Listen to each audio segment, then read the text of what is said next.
खुलुमबाय आंनि मुङा मुस्रि परमधर बर' दिनैनि मुसलपुर फरायसालिमायाव जानानै थांनाय इउनियन बडि इलेक्सन 2025 आरो 26आव आं जिएस मासिखौ देरहासार जानो हाबाय बेनिखायनो गासै फरायसुला फरायसुलि लोगो नोंथांमोना दिनैनि जा इलेक्सनावहाय आंखौ देरहासार खालामबाय बेनि थाखाय आं गासैनिसिमबो रोजा रोजा साबायखर बावहरनाय जाबाय आरो आङो दिनैनि बे मासिखौ मोननानै जोबोर गोजोननाय मोन्दों आरो आं इयुनावबो जिएस मासिखौ लानानै अरायबो कलेजनि थाखाय जौगानाय खामानि मावनो नाजालांगोन एसेनोसै गोजोन्थों। खुलुमबाय आंनि मुङा दानसोरां ब्रह्म दिनैनि जोंनि मुसलपुर कलेजनि जानानै थांनाय स्टुडेन्ट इउनियननि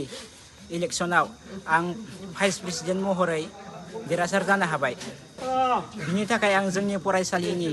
जोंनि गासिबो फरायसाफोरखौ आंनि गोसो गोरबोनिफ्राय साबायखर बावहरनाय थाबाय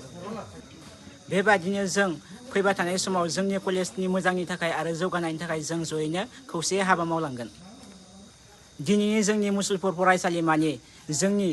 जा स्टुडेन्ट इउनियननि इलेक्सन खुंफुंनाय बेवहाय जोंखौ सारमोना हाजासे मदद होनाय आरो खामानिफोरखौ मावफुंलांनायनि थाखाय सार मेडाम मोननिसिम साबायखर बावहरनाय थाबाय गोजोन्थों।